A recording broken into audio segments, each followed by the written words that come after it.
Hello everyone, my name is Nicolas Rangel and I'm a PhD candidate at ETH Zurich in the geothermal energy and geofluids group. And the topic of my PhD, and as well as the topic of this brief talk, is CO2-based geothermal energy, which in our group at ETH we like to promote as a true on large scale CCUS technology, because it allows us to use CO2 to first and foremost generate electricity and heat efficiently, while also enabling us to permanently sequester all of the CO2 that was used in the process.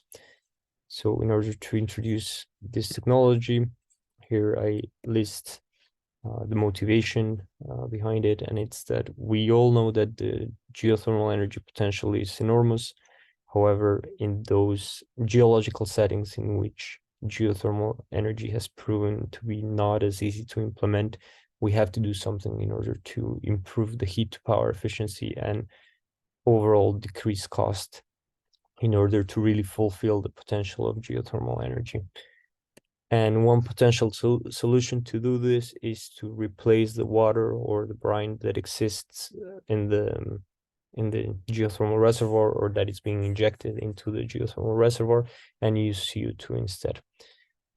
And this is very attractive because it allows us to generate energy, as I was saying before, but it also has the very important co-benefit of carbon sequestration. So here are some schematics of how this would look like in practice. Here you see a conventional hydrothermal extraction system in which water percolates through the subsurface, and then it's found and heated up in the geothermal reservoir. And what we are proposing to do instead is to inject the CO2 and recirculate it back from to the surface, and whatever gets lost down there, then that's where the CCS component kicks in. So in regards to the state of knowledge of carbon plume geothermal systems or CO2-based geothermal systems, here I include relatively long list of advantages. However, these, I believe, can be grouped into two. The first one is that the transport properties of CO2 are, in general, much more favorable than those of water for the subsurface conditions that we consider.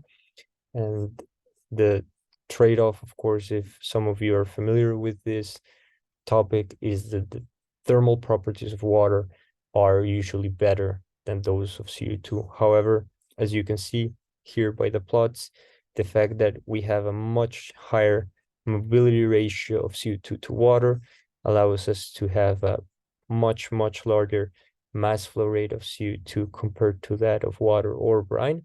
And this more than accounts for the unfavorable thermal properties of CO2, let's say. And you can see how the heat extraction rates using CO2 are 2 times or 3 times as much as those of those that use water instead. So that's the first group of advantages that carbon plume geothermal systems have. The second one, and is the one I highlight here, has to do with the chemical performance of a system that runs using CO2 instead of water.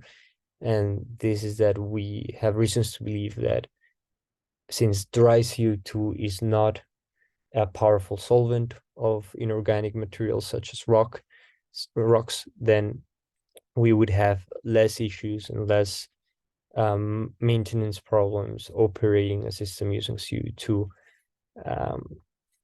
However, with all these advantages, we also have some shortcomings and uncertainties, because even though if we were to inject, here I also highlight the one that has to do with the chemical performance of the system, which is the focus of this talk. But even though if we inject CO2 as a pure or a dry component, then we know that CO2 is going to encounter brines and formation fluids in the geological reservoir. And this is going to introduce, at least initially, a multi-phase, multi-component flow that could have significant hydrodynamic and chemical effects in the operation of the reservoir. And that is exactly what we wanted to test in the lab. And this is how this research project came to be. We wanted to characterize what was the chemical reactivity of wet CO2 under elevated pressure and temperature conditions that would simulate geothermal reservoirs. Here, as you can see, this is important, especially for geothermal reservoirs, given that the solubility of water is going to increase exponentially with temperature. So the picture that I was showing before that only had here pure CO2 as a single component fluid, here is a more realistic picture of how this would look like, in which you create or you generate the whole mutual solubility spectrum between pure water and pure CO2. So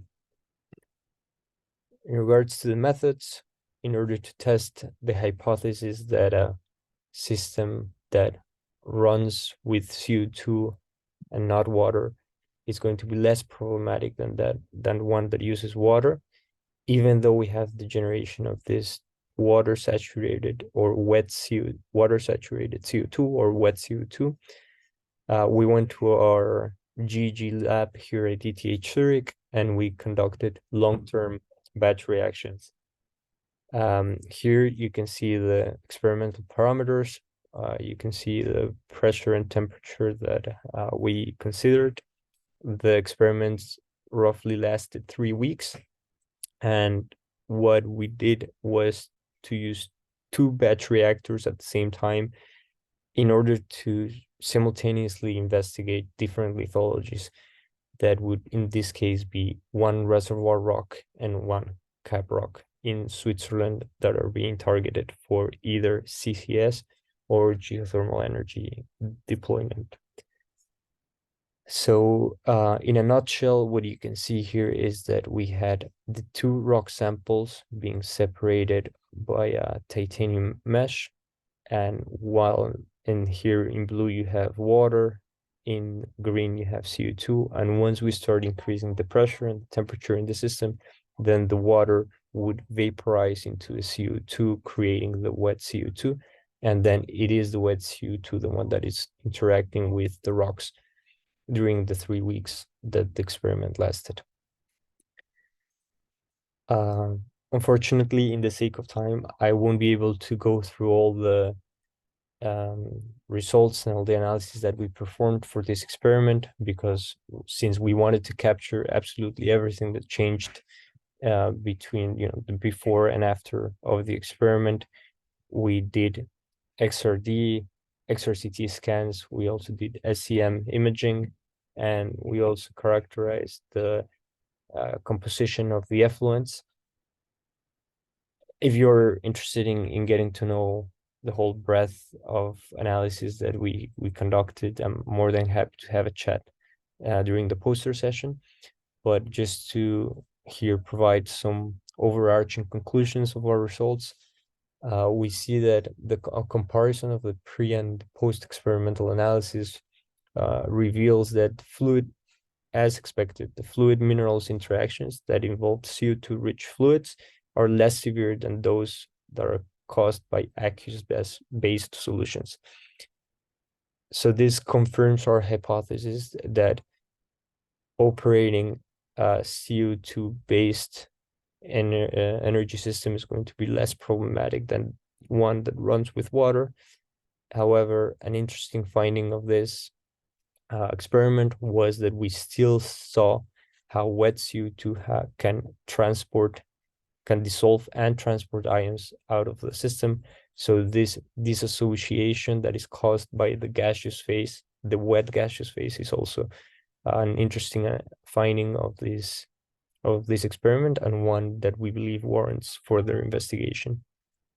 And with that, as I said, I'm more than happy and I welcome the opportunity to have a chat later in the week if this kind of research piques your interest, and see how this could have an effect both for an effect and implications both for the CCS industry as well as the CO2-based geothermal energy industry. And with that, I thank you and hope to talk to you later in the week.